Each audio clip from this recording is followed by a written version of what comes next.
अस्सलाम वालेकुम जी। प्रोग्राम कब बदलेगा पाकिस्तान के साथ मैं हूं आपका मेज़बान गौहर रहमान शेख और हमारे साथ स्टूडियो में मौजूद हैं। इस प्रोग्राम के हैं तो मेज़बान ही, लेकिन आज उन्हें मेहमान के तौर पर हमने इनवाइट किया है मोहतशिम तरीन साहब, क्योंकि मामला जो है वो पाकिस्तान का है। पाकिस्तान के हवाले से ज़राअत को जो है वो रीढ़ की हड्डी की अहमियत हासिल है, लेकिन जो हुकूमत ने बजट पेश करने से पहले एक इक़्तिसादी सर्वे के हवाले से रिपोर्ट पेश करनी होती है, उस रिपोर्ट ने बड़ी ही परेशानी के हवाले से जो है वो एक अलार्मिंग सूरत हाल है उसको वाज़े किया है। वो ये है कि पाकिस्तान की जो बड़ी फसलें हैं जिनमें गंदम, चावल, कपास, इन तमाम की पैदावार में बड़ी कमी आई है। तो मोहतशिम तरीन साहब हमारे साथ मौजूद है। तरीन साहब, क्या कहेंगे? पाकिस्तान की रीढ़ की हड्डी ज़राअत को कहा जाता है, ज़रई मुल्क है, लेकिन यहाँ पर तो गंगा ही उल्टी बह रही है। जिन्होंने ज़राअत को बढ़ाना था, जिन्होंने तरक्की के सफ़र को आगे लेकर चलना था, वो खुद एक रिपोर्ट पेश कर रहे हैं कि हमारी जो शरह नमू है वो 0.5% रही है, 1% को भी हम नहीं छू सके। असल में प्रॉब्लम यही है कि हम इसको ज़राअत को हम कहते हैं कि जी आपकी रीढ़ की हड्डी है मुल्क की मैशत में, और इसको अगर आप दूसरे हवाले से देखें तो 40% जो आपका पाकिस्तान में रोज़गार है वो ज़राअत के शोबे से वाबस्ता है, और जो GDP है उसका आपका 23% जो शेयर है उसका एग्रीकल्चर का है। और इस रिपोर्ट में जो इम्पॉर्टेंट चीज़ है जी वो ये है कि जी इस पूरे साल में ये जो एग्रीकल्चर की जो प्रोडक्शन है बेसिकली वो रिड्यूस हुई है, और इसमें दो फिगर्स बड़ी इंपॉर्टेंट हैं। वो इस रिपोर्ट में बताया गया कि ये 25 साल बाद ये इतनी एग्रीकल्चर में डाउनफॉल आया है फसलों में। 25 साल बाद, मतलब हम ऊपर जा सरप्लस में जा रहे थे, हम डाउनफॉल की तरफ आए। डाउनफॉल की तरफ है 25 साल बाद। और 25 साल पहले जब ये इसकी हम फिगर कैलकुलेट करते हैं तो उस वक्त जो थी वो खुश्क साली की वजह से, 25 साल पहले जब ये एग्रीकल्चर में हुआ था तो वो खुश्क साली की वजह से ये फसलों में डाउनफॉल आया था। तो अब ये खुश्क साली की वजह से नहीं है, ये हमारी मिसमैनेजमेंट है और हमारा जो फोकस है वो किसी और तरफ है, हम एग्रीकल्चर को फोकस नहीं कर रहे, जिसकी वजह से ये आपका सारा डाउनफॉल हुआ है। और इसमें जो गंदम, कपास, चावल, गन्ना, मकई, जो आप ये 5 फसलें मेजर फसलें बता रहे थे, ये 13.5% इसमें कमी आई है जी। ओवरऑल आपका एग्रीकल्चर डिपार्टमेंट्स में 13.5% कमी आई है। और इसको अगर हम फसल वाइज देखते जाएं तो वो एक अलहदा सा एक डाटा मिलता है, फसल वाइज अलहदा कहानी है। कपास की 30% कमी आई है। तो ये सब मैं आपको बताऊं, हमारी जो फैमिली है ना वो इसी ये जो कपास का है ना, कॉटन है, इससे ताल्लुक़ रखती है। कॉटन के ब्रोकर हैं मेरे सारे फैमिली में, हमारे फैमिली बिजनेस हैं। लेकिन इस वक्त जो कपास की सूरत हाल है, बेशतर लोग जो हैं हमारे ख़ानदान के वो ये काम छोड़ते जा रहे हैं। उसकी वजह यह है कि आए रोज़ फैक्ट्रीज बंद हो रही हैं। आपको इस रीजन के हवाले से पता ही है, जो डीजी खान रीजन है, जो यहाँ पर सारी ये सारा कॉटन बेल्ट है, तो मुकम्मल तौर पर कॉटन बेल्ट तबाह हो गया है। और ये जो, मैं तो इससे भी इत्तफाक नहीं करता, ये जो 30% की कमी को कह रहे हैं, मैं तो कहता हूँ ये 50% से भी ज़ायद कमी आई है। ऐसे ही तो आप इससे इत्तफाक करते हैं? ये जो इन्होंने अदादो शुमार हमारे साथ आए इक़्तिसादी सर्वे, क्योंकि इक़्तिसादी सर्वे भी इन्होंने ही लिखना है। अब जहाँ पे जो भी होगा डंडी तो मारेंगे, जहाँ पे 20 होगा तो वहाँ पे 30 की इसको 10 लिख दिया। तो मैं तो इसको 50 से ज़्यादा 1 करोड़ बेल से कम होकर 70 लाख बेल तक आ गया। क्या कहेंगे? ऐसे ही है जी। आप देखें 1 लाख बेल से वो 70,000 बेल्स पे आ गए हैं, तो वो डिफरेंस तो है ना जी। और इसमें भी अगर हम सपोज कर लें कि ये भी मान लें कि अगर हम ऐसा है, तो आप देखें ना कि जी पहले बात तो ये है कि जी आपकी मैशत को आपने ठीक करना है, तो आप ज़राअत को ठीक किए बगैर अपनी मैशत को ठीक कर सकते हैं? पहला तो ये सबसे बड़ा क्वेश्चन मार्क है। और अगर आप किसी भी पार्टी के, किसी भी सतह के सेंसिबल बंदे से पूछ लें तो उसके पास ऑप्शन है कि जी आप एग्रीकल्चर को ठीक किए बगैर अपनी मुल्क की मैशत ठीक नहीं कर सकते। ठीक, मतलब जब हम एक इस पॉइंट पे मुत्तफिक हैं कि ये एग्रीकल्चर को ठीक किए बगैर आप मैशत नहीं ठीक कर सकते, तो हम एग्रीकल्चर को ठीक नहीं कर रहे, हम उसको और बर्बाद कर रहे हैं। आप चावल की फसल को देख लें, आप गन्ने की फसल को देख लें, आप हमने तो तरीन साहब जो है चीज़ें उन्हें दुरुस्त करना था, हम तो किस नहज पे आ गए हैं। और हमारे पॉलिसी साज और जो हमारे ऊपर जो हुक्मरान है वो हमें किस नहज पे ले आए हैं कि हमने जो चीज़ें ठीक चल रही थी उन्हें भी ख़राब कर दिया। सर देखिए, आप कैसे इसको करेंगे जब तक आपका जो माफियाज हैं वो इसमें इन्वॉल्व रहेंगे, तो आपके पास तो कुछ भी नहीं है। अभी इसमें फेडरेशन इस इम्पॉर्टेंट है। अभी देखें जहाँ जहाँ शुगर मिल्क की प्रोडक्शन जो है ना जी, वो मैं देख रहा था कि वो 4% शुगर की प्रोडक्शन कम हुई, मकई की 15% कम हो गई, कपास की आप बता रहे थे कि 30% कम हो गई। तो प्रॉब्लम ये है कि जी यहाँ पे जो इम्पोर्टर बैठा हुआ है माफिया, वो कमा रहा है, वो कहते हैं कि जी आपने यहाँ पे चीनी क्या बनानी है, बाहर से मंगवाते हैं, मजेदार काम हो जाएगा जी। नहीं, पहले यहाँ वाली हम बाहर भेजते हैं, फिर यहाँ पे बोरान पैदा करते हैं, फिर बाहर से मंगवा लेते हैं। ये बड़ा जबरदस्त, ये क्या बिजनेस है? यूक्रेन से आपने गंदम मंगवा ली, आपके पास यहाँ से आप अपनी कुछ भी नहीं दे रहे, तो माफिया है ना जी आपका। अभी आप इसको देख लें ना कि आपका जो पाम ऑयल आता है वो मेरे ख्याल में $4 अरब की इंडस्ट्री है। यहाँ पे अगर आप उसकी प्रोडक्शन कर लेंगे तो वो जो माफिया जो $4 अरब का ऑयल इंपोर्ट करता है मलेशिया से और दूसरे ममालिक से, उसके पास तो धंधा खत्म हो जाएगा। वो कैसे करने देगा आपको यहाँ पे प्रोडक्शन? आप जैतून की काश्त कैसे कर सकते हैं?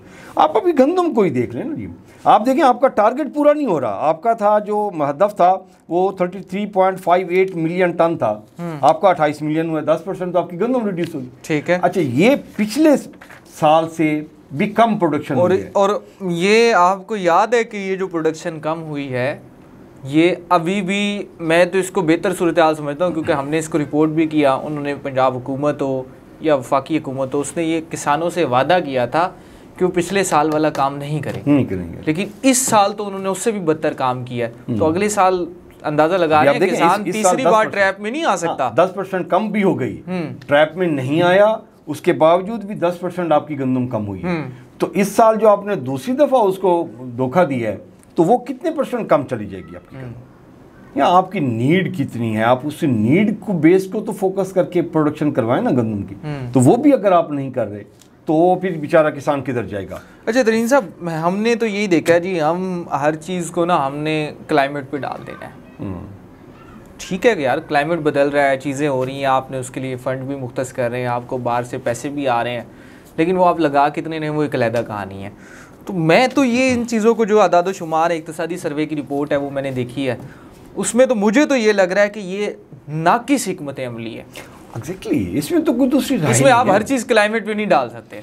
देखिए, आप पूरी दुनिया में सर क्लाइमेट चेंज तो पूरी दुनिया में हो रहा है ना, सिर्फ पाकिस्तान में तो नहीं हो रहा। तो पूरी दुनिया इसी बहरान में शिकार है। नहीं, वो अपने आप को, वो अपनी जो चीज़ें आ रही हैं उसको ओवरकम कर रहे हैं, उस पर प्लानिंग करते हैं कि जी हमने लास्ट प्रोग्राम में आपके इन्वायरमेंटल पे किया था कि अगर आपका मुल्तान में 3 लाख एसी चल रहा है तो आप कैलकुलेट करें कि वो कितनी हीट प्रोड्यूस करता है, और उसके मुकाबले में आपने दरख्त लगाने, बैलेंस हो जाएगा आपका खाता। तो वो अगर आप नहीं करते, कितनी गाड़ियां आपके लिए पोल्यूशन पैदा करें।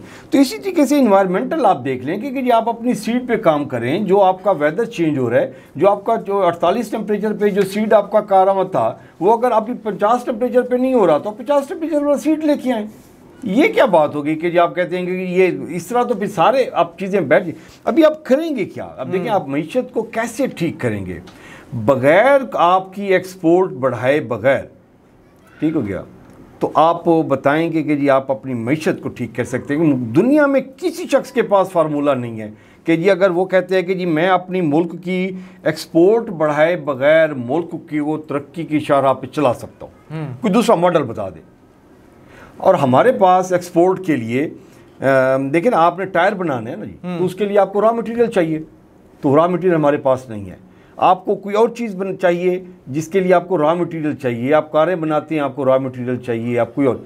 लेकिन आपके पास जो ज़रई मुल्क है जिसमें आपके पास सारा कुछ रॉ मटेरियल का है, देखिए आप मकई बनाते हैं, आप चिप्स बनाएं, आपके पास रॉ मटेरियल, आप आलू है आपके पास, आप टमाटो केचप बनाएं, आपके पास टमाटर है पड़ा, आप गंदम की बाई प्रोडक्ट्स बनाएं, आपके पास क्या क्या चीज़ें हैं। आपके पास इस बार आपने आलू की फसल की बात की है, 12 महीने इस्तेमाल होता है हर चीज़ के हवाले से, लेकिन आपने आलू के हवाले से देखा किसानों ने क्या किया है, जानवरों को डाला है। चलो आप देखें, उसके साथ देख लें, गोभी के साथ देख लें, इस वक्त बैंगन के साथ क्या हो रहा है, प्याज के साथ क्या हो रहा है, प्याज के साथ। अच्छा तरीन साहब, पिछली जो हुकूमत थी ना, उसमें हम एक चीज़ बड़ी सुनते थे, ये जनूबी पंजाब से एक ताल्लुक़ रखते थे फूड सिक्योरिटी के वज़ीर, वो आजकल खामोश है ज़रा, फ़खर इमाम साहब खानेवाल से ताल्लुक़ रखते हैं। मैं उनसे मेरा इंटरेक्शन होता था, तो जब उनसे बातचीत होती थी तो वो इसके ऊपर बड़ा ज़ोर देते थे, कहते आने वाला टाइम ऐसा होगा, ऐसा होगा, ऐसा होगा। क्या आपको लगता नहीं है उनकी ये प्रेडिक्शन दुरुस्त होने जा रही है? पाकिस्तान में ये बड़ा बुरहान आने वाला है फूड सिक्योरिटी का।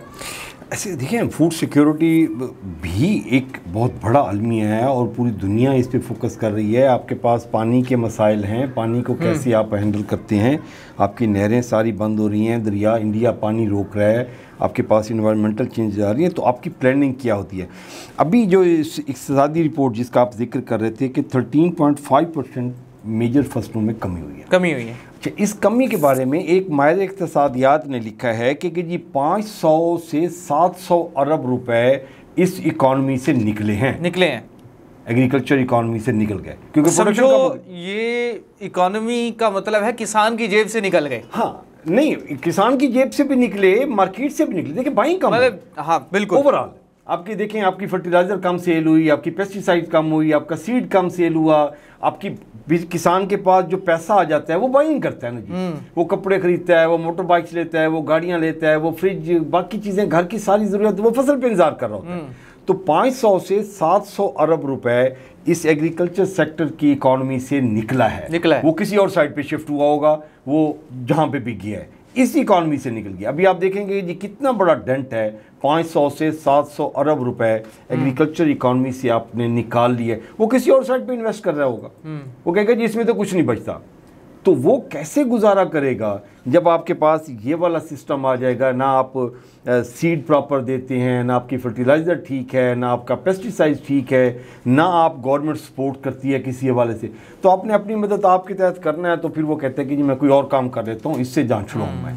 और जब इससे जान छुड़वा लेगा तो वो जो इस पे ट्रस्ट कर रहा है गवर्नमेंट पे, वो ट्रस्ट ख़त्म कर देगा। तो उसके बाद फिर ये काश्त करवा के दिखा दें, ये फिर वही कतर और दुबई वालों को कहेंगे कि हमारी ज़मीनें पड़ी हुई हैं, आबाद ज़मीनें, आप आके इसको सिर्फ काश्तकारी करें, पैसा ले आएँ और करें। यही हो सकता है और कुछ हल नहीं होगा इसका। अच्छा तरीन साहब, जो एक ये किसान ही इन्वॉल्व नहीं है, जिस तरह से आपने कहा एक पेस्टिसाइड का शोबा है, उसके बाद ज़रूरी शोबे से पैदा होने वाली चीज़ों के हवाले से इंडस्ट्री चलती है पूरी की पूरी। ओवरऑल जिस बुनियाद के ऊपर हम कहते हैं पाकिस्तान एक ज़रूरी मुल्क है और हमारा ज़राअत पर इन्हिसार है, उस इन्हिसार का आदाद व शुमार आप सुनेंगे, बड़ी हैरानगी होगी कि 40% लोग जो हैं वो ज़रूरी शोबे से मुंसलिक हैं।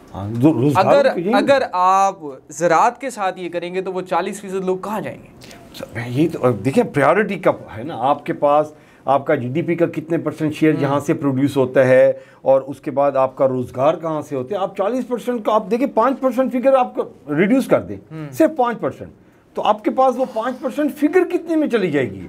ये तो 5% है, वहाँ पता लगेगा कि जी 20 लाख लोग बंदे बेरोजगार हो गए। जो 40% ह्यूज फिगर है ना आपकी।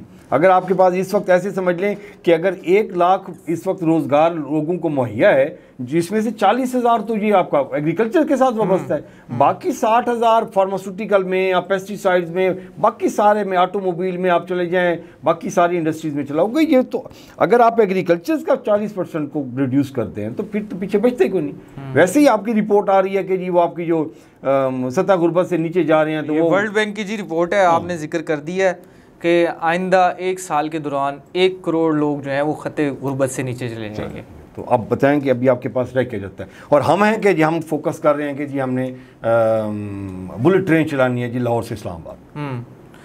और ये मैं आपको एक और चीज़ इसमें बड़ी इंटरेस्टिंग बताऊंगा। ये जो वर्ल्ड बैंक ने की है, रिपोर्ट दी है खत्ते गुर्बत वाली, ये एक दुनिया के हवाले से उन्होंने पाकिस्तान के हवाले से एक मॉडल सेट किया हुआ था और निकाला था कि इतने पैसे अगर आप कमाते हैं तो आप जो है वो एक स्टेबल हैं, और अगर इससे कम कमाते हैं तो आप खत्ते गुर्बत से नीचे। अब वो नई जो डेफिनेशन आई है वो यही है तरीन साहब, वो $4-5 की आई है। वो कहते हैं अगर आप इतने कमाते हैं, पाकिस्तान में हैं, तो आप फिर गरीब ही हैं। उस लिहाज से तो मेरे ख्याल से कोई 70% पाकिस्तानी जो है वो खत्ते गुर्बत से नीचे ऐसे हैं। और इसके जो सिंपल सा फार्मूला ये होता है कि जी आप 2 वक्त की रोटी जिसको मुयस्सर नहीं है वो खत्ते गुर्बत से नीचे।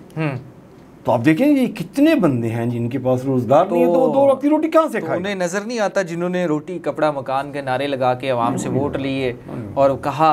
और आज की एक और खबर भी मैं पढ़ रहा था कि वो हुकूमत में भी शामिल होने जा रहे हैं। हाँ जी, 47 है सर, फॉर्म 47। आवाम से कहाँ वोट लेके गए? आवाम से वोट लेके गए होते तो आवाम का दुख दर्द समझते ना वो।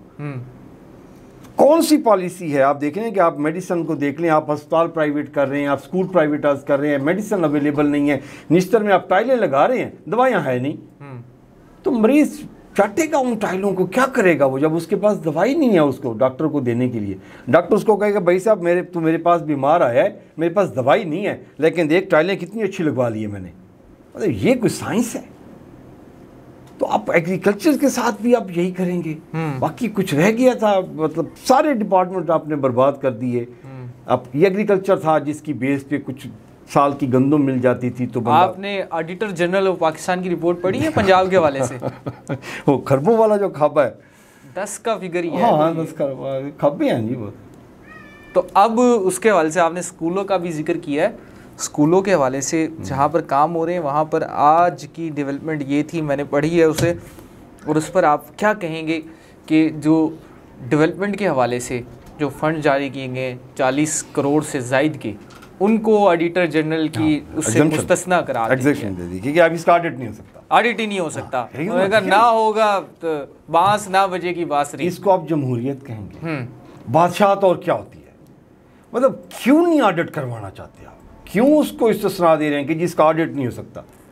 मतलब इसमें कुछ ना कुछ तो है ना। अब देखिए क्यों ऑडिट नहीं करना? अभी वो लगाए भी नहीं है, उनका ऑडिट ही नहीं करना जी आपने। हाँ जी। तो कि कोई लॉजिक है कि जी मैंने ये 10 रुपए इसको दिए हैं, लेकिन आपने पूछना नहीं है इसने 10 रुपए कहाँ से खर्च किए, इसके पास आए कहाँ से हैं और ये कहाँ खर्च करे, इसे नहीं पूछना आपने। क्यों ना पूछा जाए? आप भी तो बड़े जालिम हैं। आप कहते हैं चाय पानी जो खर्च हो रहा है वो बजट के साथ एक और रिपोर्ट भी आई है तो ज़राअत का ये जुड़ी हुई चीज़ें हम बात इनके ऊपर कर रहे हैं कि पंजाब ने तकरीबन कोई 11 करोड़ रुपए जो हैं वो चाय पानी के ऊपर खर्च कर दिए हैं, और इसके अलावा KPK ने 10 करोड़ रुपए खर्च कर दिए हैं। सिंध भी पीछे नहीं रहा, सिंध ने भी 8 से 9 करोड़ रुपए खर्च कर दिए हैं। बलूचिस्तान का भी बजट आना बाकी है। तो ये तो हालात हैं। ऐसे ही है जी। आपकी जब तक आप प्लानिंग नहीं करेंगे, अपनी मंजिल का तयन नहीं करेंगे, प्रायोरिटी सेट नहीं करेंगे, आपके लिए इम्पोर्टेंट क्या है, कहाँ पैसे खर्च करने हैं, कहाँ नहीं करने, इम्पोर्टेंस किसको देंगे, तो यही हाल होता रहेगा जी। आपकी बर्बादी आपका फिर मुकद्दर में लिखी गई है। फिर हम किसी को गिला नहीं दे सकते कि जी ये उस डिपार्टमेंट ने ऐसे किया और उस डिपार्टमेंट ऐसे किया। तो सर फाइनल क्वेश्चन मेरा आपसे यही है कि ये तो हो गई जी, रिपोर्ट्स आ गई कि GDP में कितना हिस्सा है, एक्साइज सर्वे की रिपोर्ट ने भी बता दिया कि ज़राअत के साथ हमने क्या किया। ये बताएं इसके रिवाइवल का तरीक़ाकार क्या है? कोई 2-3 पॉइंट्स में बता दें कि ताकि हुकूमत को भी गाइडलाइन मिले। कोई यार किसान का कुछ ख्याल करें जो सड़कों के ऊपर रोल रहा है, गंदम लेके फिर रहा है, और अगले साल ऐसा ना हो गंदम ही ना उगाए तो एक नया बुरान खड़ा हो जाएगा। तो वो तो ऐसे करेगा ना जी। देखें जब तक आप उसकी बात नहीं सुनते, लेकिन उसकी बात जायज़ कहाँ तक है? वो कहते हैं कि जी मेरा 3000 रुपये मेरा खर्चा है गंदम उगाने का, तो मुझे आप ना दें 5000 रुपये, मुझे ना दें आप 4000 रुपये, मुझे आप 3300 रुपये दें, 3400 रुपये दें, मेरी कॉस्ट तो नहीं। मतलब दुनिया में कोई ऐसी चीज़ है जिसकी प्रोडक्शन पे आप उसको कहेंगे जी तू लॉस पे बेच दो? कोई एक मॉडल दिखा दें जिसमें आप उसको कहेंगे यार ये तूने चीज़ बनाई है ये लॉस पे बेच। किसान को कहते हैं तू लॉस पे बेच, क्यों भाई, क्यों बेचे वो लॉस पे?